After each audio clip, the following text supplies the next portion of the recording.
Good morning and welcome to another broadcast from Living Well Church, and it's good to catch up again, and I hope this message encourages you. Thank you for watching, thank you for tuning, thank you for subscribing. It means a lot to us. So the message title this morning is What to Do If You Can't Seem to Shut Up. What to do if you can't seem to shut up. Now, I don't personally like to use provocative titles, but I thought this would grab your attention. Another way to look at it is God will be with your mouth and teach you what you shall speak. God will be with your mouth and teach you what you shall speak. There is a folklore story about a young man who blasphemed or slandered a wise old man from the village, and then the villagers all started to talk about the slander that he had created or he had caused. And the young man realized the error of his ways, and he went to the old man to apologize. And the old man sat him down and said, what I want you to do before I accept your apology, I want you to go get a feather pillow, go up on a windy day and rip that feather pillow apart and let all the feathers be scattered. And so he did that. The next day he went back to the old man thinking he would get his forgiveness. And the old man said, now, before I forgive you, I want you to now go and pick up all the feathers that you had spread in the windy day and put it back into the pillowcase. The young man screamed, that's impossible. And so the old man replied, he said, that's what your slander has done. It is something that you spoke about, that when you try and get those words back, you are not able to gather all the words. So in effect, teaching him that it is actually a good thing to guard what you say. And you see, that's what happens when you use your words carelessly. It's hard to recover the words after you use them. So our Bible text this morning is Exodus 4:12, reading from the ESV version. Now therefore go, and I will be with your mouth and teach you what you shall speak. Go, and I will be with your mouth and teach you what you shall speak. I've read that verse so many times. I've never seen it in the way I've seen it now after listening to another sermon by another person. It says, God will be with your mouth, not with you only, but with your mouth, and he will show you or teach you what to speak. I understand this was done in a different context. Moses has been commissioned by God to go to Egypt and be a redeemer of Israel after almost 400 years of bondage, and to release the people. And Moses is making all these excuses why he shouldn't be appointed to do the work. But I do realize that as I pick and borrow this verse, God had promised him, don't be afraid. I will be with your mouth and teach you what you shall speak. So I want to borrow that verse out of that context to use it in the context of what to do when you can't shut up. So the Bible says many things about how we manage our words, but I will keep it down to just 3 points and to keep it short and simple. Point number 1, our words get us in trouble in many relationships. Our words get us in trouble in many relationships.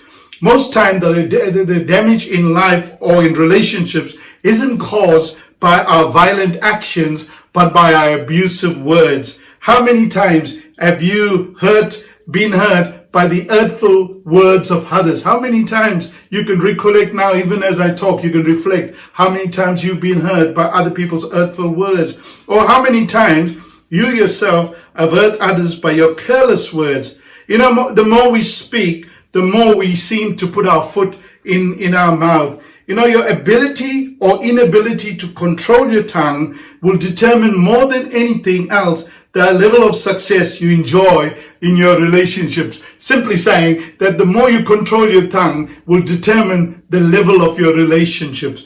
If you can't seem to say the right thing and you constantly seem to say the wrong thing, you will find yourself one day all alone, alienated from everyone in your life. How true that is.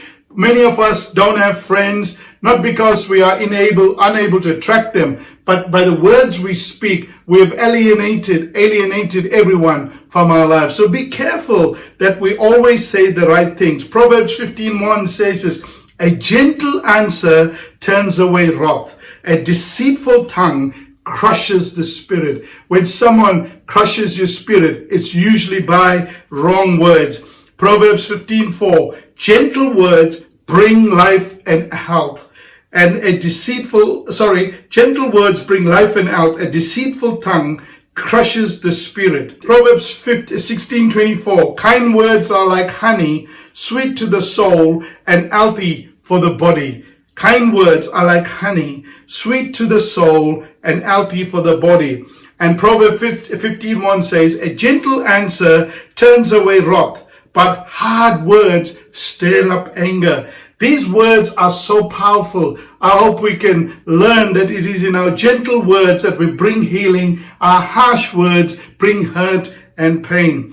Proverbs 10:19 in the Holman Christian Standard Bible Edition says, where there are many words, sin is unavoidable, but the one who controls his lips is wise. You know, there's a saying, loose lips sink ships. Loose lips sink ships. This was a term originated in World War II, where advice was given to servicemen and other citizens to avoid careless talk that might undermine the war effort. And therefore they used to write posters with these words, loose lips sink ships, because they didn't want the people and the servicemen to be talking unnecessarily. And that's what the scripture said that I just read, where there are many words, sin is unavoidable, but the one who controls his lips is wise. There was this wonderful story of a couple who had a little daughter, a girl called Noi,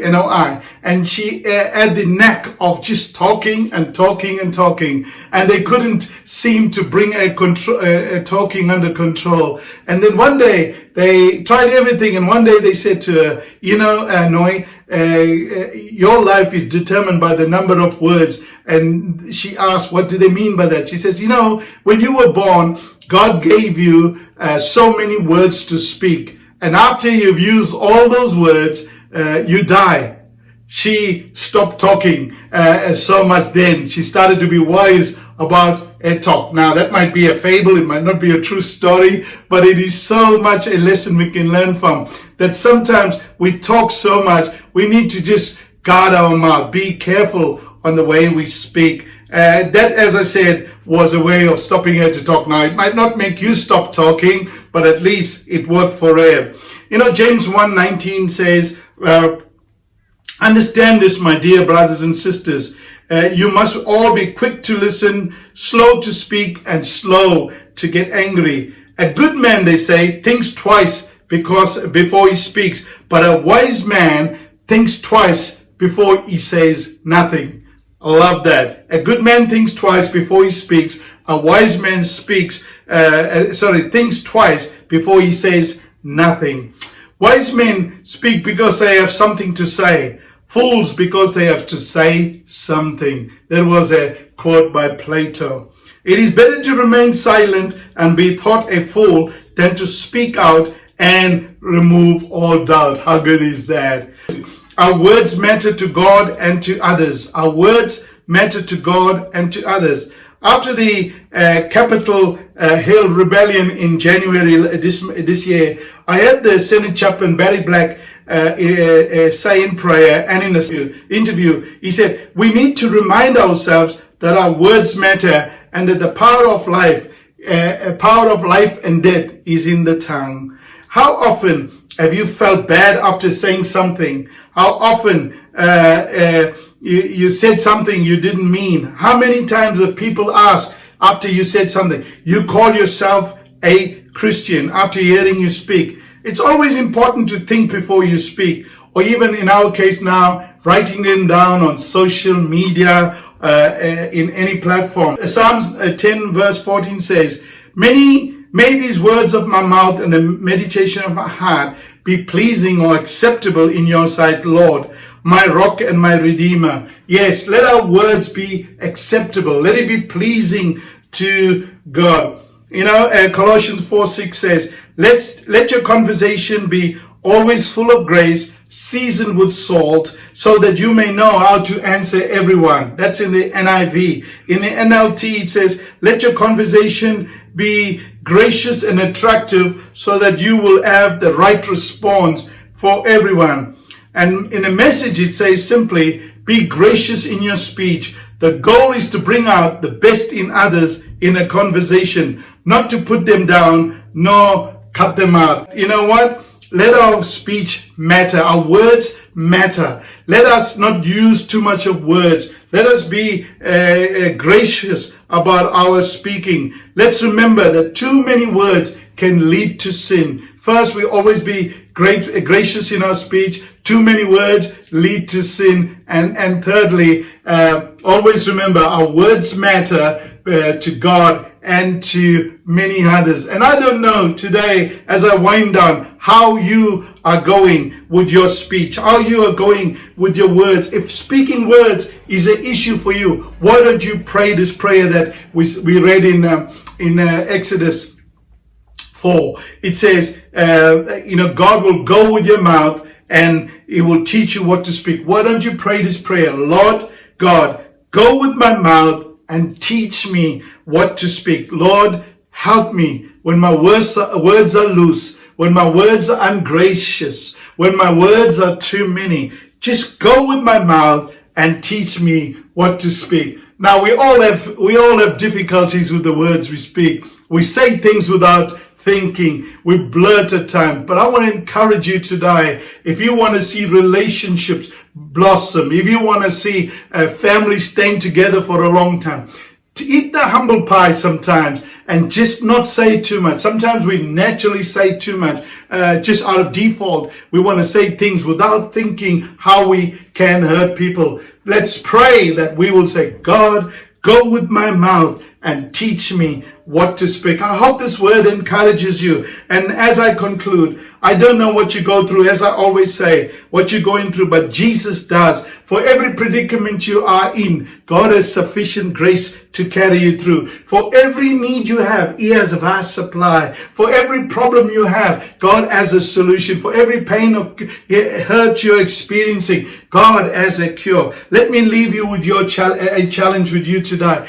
All your sins can be forgiven. You don't have to live a life of guilt, pain, shame, condemnation. Your life can be filled with love, peace, joy, goodness, and much, much more. You can have the opportunity to live forever. But friend, you can't do this on your own. Only Jesus can do this for you. Would you like to receive Him now and make Him the Lord of your life? It's so simple. Just say, Lord Jesus, come and be Lord of my life. And I pray, as I pray with you, and if you prayed the prayer, friend, I believe Jesus will answer that prayer. So pray with me. Father, we thank you for your word today. We thank you for your Holy Spirit that guides us, leads us, teaches us, and also what to say. Lord, I pray that you'd help each one of us to guard our speech, to be humble about the things we say, and be gracious. And Lord, I pray for anyone who wanted to receive you as their Lord and Savior, that you will come into their hearts and they would receive you as Lord, that you might be able to forgive their sins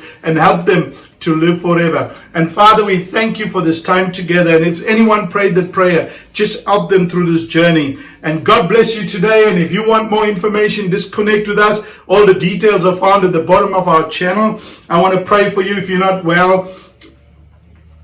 The Lord heal you and bless you. We pray for healing upon your body. And wherever you are not well, we ask Jesus that you just touch them now in Jesus' name. Thank you for connecting with us, friend. It's so good always to bring a message of encouragement. I hope this resonates in your heart. Meditate on the verse in Exodus 4:12. Go with my mouth and be there for me, or guard me in what I speak. So let me pronounce the blessing upon you. The Lord bless you and keep you. The Lord be gracious to you. The Lord smile upon you and give you peace. God bless you. Thank you for connecting. We'll catch up next time.